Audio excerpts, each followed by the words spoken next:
Hello everybody, I just thought I'd do a quick update video on the current state of play on WAG's Fight Motorcycle Theft campaign work. So first of all, let's take a look at the theft figures. I should first explain a bit about the figures that I'm showing you here. The data is supplied to us by the Motorcycle Crime Reduction Group and comes from the Police National Computer Database. Due to the permissions for this data, it does come to me with a frustrating time lag, so I do only have data for the first 5 months of this year at this point. Another thing to point out is that the PNC data does have limitations, and it is not representative of the full scale of stolen bikes. I won't go into the detail here of why, that could be a whole video subject on its own. But what we need to understand is that the PNC figures generally run 10 to 15% below the number of reported thefts. So while we can use the data to look at trends over time, we cannot use the data to accurately quantify the full scale of the issue. So on to the data. What you can see is that there has been approximately a 14% drop in motorcycle theft in 2023 compared to the previous year. So this was good news. But of course 2022 had seen an increase of over 30% compared to 2021. 2021 was a low year, partly due to the effects of the pandemic. Yes, all those thieves were obeying the lockdowns apparently. Well, either that or legitimate bikers were not getting out and about so much and not exposing their bikes to theft as much. You pick as to which is the most logical conclusion here. So what are the numbers looking like so far this year? This graph shows the 3-year average monthly thefts of motorcycles for 2021 to 2023. Now, as you can see, there is some variation across the year. Yes, it appears that the fair weather biker phenomenon also translates into fair weather motorcycle thieves. But let's lay over this graph the monthly theft figures for the first 5 months of this year. Now, as you can see, the numbers are well above average, and the usual dip in the second quarter of the year does not appear to have materialised. If things are going to continue as they are, it looks like we are in for a substantial increase in the annual figure for 2024. This is clearly not good news. So back in April and May, we were pushing the issue of motorcycle theft with candidates for the Police and Crime Commissioner elections. The campaign did produce some levels of interest in the issue, and there were a good number of successfully elected police and crime commissioners who made some level of commitment to tackle the issue. Now, I had to delay pushing the agenda as we focused on the earlier than expected general election campaign. But since the general election dust has settled, I've been getting back to the police and crime commissioners who are now working on their respective police and crime plans, reminding them that they need to consider motorcycle theft properly. As with anything, there are varying levels of success, but so far I've had meetings with 4 PCCs and or their deputies. Here you can see me arriving to speak to the Deputy PCC for Staffordshire.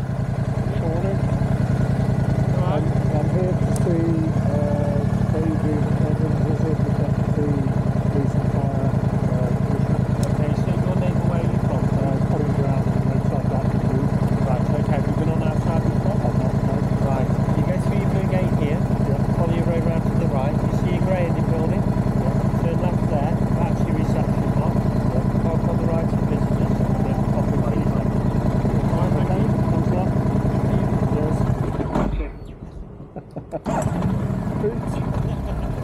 And yes, I did stall the bike trying to look competent in front of an officer of the law. Of course, most meetings these days happen virtually. Here I am speaking to the Essex Deputy PCC in an online meeting. So what have I learnt or achieved in these meetings? Firstly, I do get the sense that we've made some real impact so far, and it is clear that the issue is getting some airtime in meetings and discussions behind the scenes. The connection between theft and road safety is beginning to get traction. There is a clear understanding that the data and recording of motorcycle thefts could be improved. At least one PCC agreed that it is strange that theft of pedal cycle gets its own offence code, but theft of motorcycles is lumped in with the generic theft of motor vehicle offence code. This then makes it difficult to get to accurate data pertaining to not just the numbers of motorcycles stolen, but also the judicial outcomes and numbers of prosecutions for motorcycle thieves. Now, I've done some extensive research into prosecutions and sentencing, and the potential impacts of the proposed early prison release programme. All of these have been covered in articles written for the Open Road, which is MAG's members magazine. If you're not a member, I would recommend joining MAG to get access to this sort of in-depth information. But if I see requests for videos on any particular topics, I will try to put things together for you. In short, we cannot measure accurately the results of any activity on motorcycle theft, and the old adage of measure what is important leads to the perception that motorcycle theft is not seen as important. There has been an admission that the perception of riders that all police do is issue crime numbers and close cases is a fair assessment of what has been common practice. But of course, accepting that there are fixable problems is only the first step. Getting action to actually fix the problems is what really matters. And this is where my meeting with the Hampshire Police and Crime Commissioner Donna Jones has given me the most hope so far. Donna Jones, as well as being the PCC for Hampshire, is also the chair of the Association of Police and Crime Commissioners, and she has put me in touch with the APCC policy team with a view to looking more deeply into the issues. Now, I am far too long in the tooth to celebrate a promise of action rather than actual delivery of results, but I am genuinely hopeful that we could be on the verge of getting some significant results here.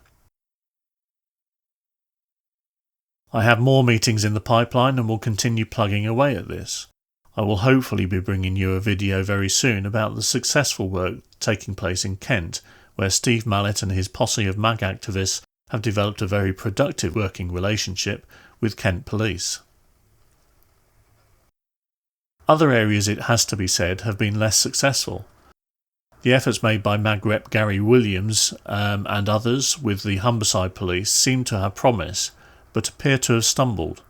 We are pushing hard for the Humberside Police and Crime Commissioner to intervene again, following the promises he made at our Fight Motorcycle Theft meeting in Hull. Discussion. If you want to know what the problem is and also what the solutions are, you need to talk to the people that are living, that have the lived experience in these areas. I come from industry, and so the people you talk to are the people that are actually doing the jobs. In this sort of scenario with bikes and whatever, it's the actual bikers. They know what the problem is, and often they know what the solutions are as well. Now, if those solutions are not palatable, because there are quite a robust group of individuals, we have to find a workaround or do something different. But a lot of them are common sense, and we need to listen to that, and we need to implement that. And collectively, we're going to form a group to be able to do that. So the work continues, and as with all campaigns, there are good news stories and disappointments, but overall I do believe that we are making some progress. If you are keen to get involved with your local police and crime commissioner and police force, please do get in touch. Securing persistent and consistent effort at local level is key to our success at a national level, and I am always happy to support the local efforts of MAG groups in their areas. Together we can make a difference.